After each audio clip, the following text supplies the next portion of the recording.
Hi guys, I am Dominique Garcia and right now I'm with Manel, our product manager. Manel's gonna tell us about the body of the raised keyboard. So Manel, tell us something about the finishing of the keyboard. This keyboard, the finishing we have is aluminum anodized. At the beginning of the project, we were always thinking in using paint, powder coating. Okay, yeah. Like it's a very resistant paint. But we saw a lot of samples on finishing, and we didn't like 100% the look. If you work with paint, maybe you only can work with paint in the future if you use industrial processes that doesn't allow anodizing. So then we decided to move to a different industrial process that allows the use of the anodizing finishing. So we started working in looking different finishings like this, and we weren't able to decide what's the best finishing or best color for the project. So we asked the community, and actually people prefer like those very, very basic colors, dark gray and silver in anodized. So we went to this option. It looks like a very premium quality. Yeah, of course. We also think it looks like a very premium quality. It's not only the anodized color. We also have a different finishing in the surface, like a texture, like brushed texture, and also sandblasted texture. Okay, so now we are deciding what will be the final option. Surely we will use sandblasting for the silver one and brushed for the dark gray, but it's not decided. And how about this structure? Can you tell me more about this? Because it looks so interesting. Yeah, sure. So that is It's extremely interesting. That's very interesting. Well, about the structure, we finally decided to use a different industrial process to build the case, okay, or the body. And this process is stamping. Okay, stamping is an industrial process that you have like a tooling, a mold, and you put an aluminum sheet and press it to form to the mold shape. Okay. With this option, we can use aluminum sheet metal, so we can anodize it. There are other kind of aluminum that you can't anodize, but in this case, you can do it. With this process, we had like some limitations, like the round radius and the edges. Yes. So we have been working hard with the manufacturers to get to the better or more aesthetic angles or round radius in all the edges, like in this. Okay. Because it does look more beautiful when it's all curved. We think the same. I have a 3D of the final version. I can show you. Okay. Okay. Here we are in the back of the keyboard. We have like a 4.5 millimeters radius, round. But when you go to the front of the keyboard, you have 1.5 millimeters. Okay, so the radius is variable around the edge, around the perimeter of the keyboard. We are doing that for one reason mainly. That's because the height in the front is very different to the height in the back.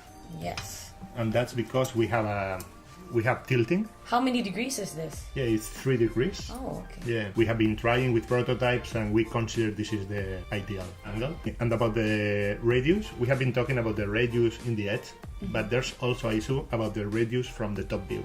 I mean, this radius, this industrial process had a lot of limitations about this radius. So our opinion was that for aesthetic reasons, we prefer like the minimum radius possible in this view. Okay, so we have been also dealing with the manufacturers, and that you can see that this is like the minimum possible radius in this side. Okay, from the top view. So it's also important. Okay, because we are going to the limit of the technology to get the shape we like. I mean, from the functional point of view, curves are important because we don't want sharp edges in the product. That's true. But it's also important aesthetics and the proportion. And we think our final product has a very good proportion. Yeah. And I think people will like it. It's gonna be a masterpiece. Yeah, I hope so. And how's the body of the race assembled? Good question, Dominique. Oh, thank you. A little bit of history about the prototypes on this product. Okay, at the beginning, when we did the first prototypes, in plastic and metal and well, with different materials, we always assemble from the top. Okay? So we had a lot of screw heads visible on the top. Yeah.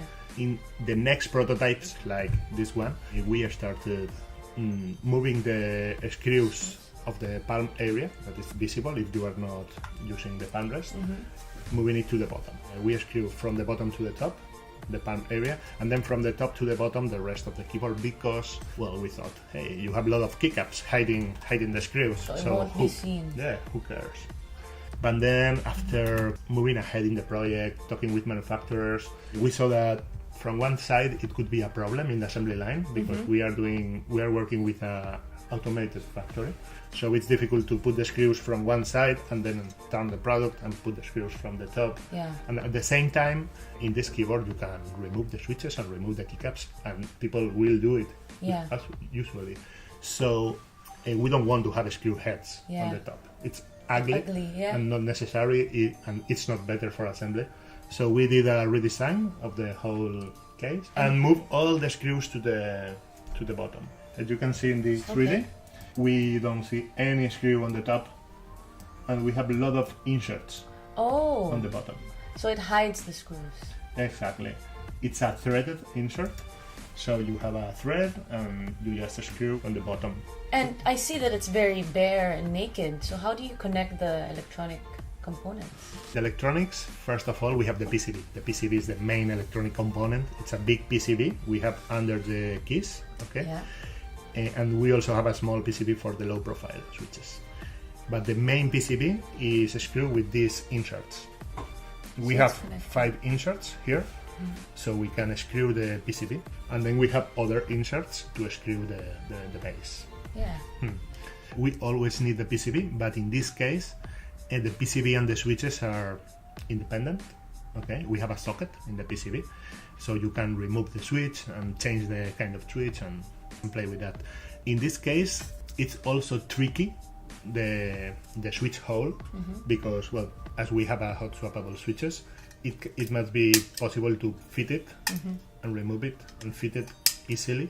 So we have great control on the hole dimensions and also good control of the thickness, okay, because it's 1.5 millimeters thick.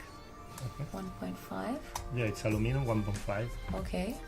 Something interesting is that, as you know, we have 2 kinds of switches. Normal switches like this, of different brands. I mean, you can change it, you can put your own switches of Cherry, Kyle, Gatron, whatever. But we also have low-profile switches, in this case from Kyle. And what happens? The hole for the low-profile switches is slightly different to the hole for the Cherry or for the normal switches. But not only the hole dimension, it's also the thickness of the aluminum. Oh. Yeah, we have to mill the body to reduce the thickness and move it from 1.5 millimeters for normal switches to 1.25 millimeters for low profile switches. Wow. Yeah, it's an extra operation in factory to have the better fitting of the low profile switches. So what if I move, or what if I put the low profile switch here where the normal switches should be? Is that possible? Or yeah, it's possible, you could do that. But if you do that, the switch is not going to work, because, I mean, it will fit more or less, but not very strongly, because the thickness is not the right one. But the most important thing is that the distance of the PCB to the aluminum case is different in low profile switches and in normal switches. So this switch is not fitting in the PCB.